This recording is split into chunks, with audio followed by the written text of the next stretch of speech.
সালামুন আলা ইবাদিহিল্লাযীনা ইসতাফা আম্মা বা'দ। বাংলাদেশ খেলাফত ছাত্র মজলিস ঢাকা মহানগর কর্তৃক আয়োজিত সন্ত্রাসী ইসরায়েলের সহায়তার বন্ধে এবং ফিলিস্তিনের স্বাধীনতার পক্ষে আন্দোলনরত শিক্ষার্থীদের উপর হামলার প্রতিবাদে আজকের এই মানববন্ধনে উপস্থিত আছেন বাংলাদেশ খেলাফত যুব মজলিস ঢাকা মহানগরের সংগ্রামী সভাপতি, বাংলাদেশ খেলাফত ছাত্র মজলিসের সাবেক কেন্দ্রীয় দায়িত্বশীল এবং বাংলাদেশ খেলাফত ছাত্র মজলিসের কেন্দ্রীয় এবং মহানগরের দায়িত্বশীল বৃন্দ। আমরা দেখে আসছি দীর্ঘকাল যাবৎ ফিলিস্তিনের স্বাধীনতা না দিয়ে সাম্রাজ্যবাদী শক্তিরা ফিলিস্তিনের মুসলমানের উপর নিপীড়ন করে আসছে।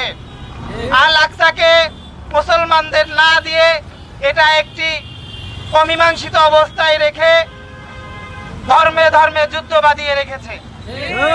আমেরিকা সারা বিশ্বে শান্তির কথা বলে, শান্তি প্রতিষ্ঠার কথা বলে, গণতন্ত্রের পক্ষে কথা বলে, কিন্তু আমরা দেখলাম যখন আমেরিকার সাধারণ শিক্ষার্থীরা ইসরায়েলের সন্ত্রাসী কর্মকাণ্ডের বিরুদ্ধে কথা বলল, ফিলিস্তিনের স্বাধীনতার পক্ষে কথা বলল, গাজার নিরীহ শিশুদের উপর বোম্বিং এর বিরুদ্ধে কথা বলল, তখন আমেরিকার প্রশাসন ওই সাধারণ নিরীহ শিক্ষার্থীদের উপর নির্যাতন নিপীড়ন শুরু করলো, তাদেরকে গ্রেফতার শুরু করলো।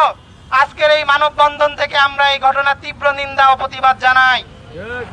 আমরা দাবি করব যাদেরকে গ্রেফতার করা হয়েছে দ্রুত তাদেরকে মুক্তি দিয়ে দিন, যাদেরকে নির্যাতন করা হয়েছে, নিপীড়ন করা হয়েছে তাদের চিকিৎসার ব্যবস্থা করুন, যাদেরকে বিশ্ববিদ্যালয় থেকে বহিষ্কার করা হয়েছে, ছাত্রত্ব বাতিল করা হয়েছে তাদের ছাত্রত্বকে ফিরিয়ে দিন।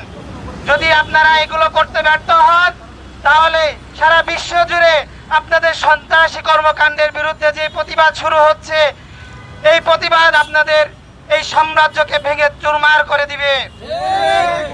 যে আন্দোলন আমেরিকাতে শুরু হয়েছে এই আন্দোলন ইতিমধ্যে জার্মান, কানাডা সহ ইউরোপের বিভিন্ন রাষ্ট্রে ছড়িয়ে পড়েছে। এখনো সময় আছে, আপনারা সজাগ হন, না হলে আপনাদের পরিণতি খুব ভালো হবে না। আগামী দিনে ফিলিস্তিনের স্বাধীনতার পক্ষে যে কোনো কর্মসূচি সফল করার জন্য সকলকে আহ্বান জানিয়ে আমার বক্তব্য এখানেই শেষ করছি। আসসালামু আলাইকুম ওয়া রাহমাতুল্লাহ।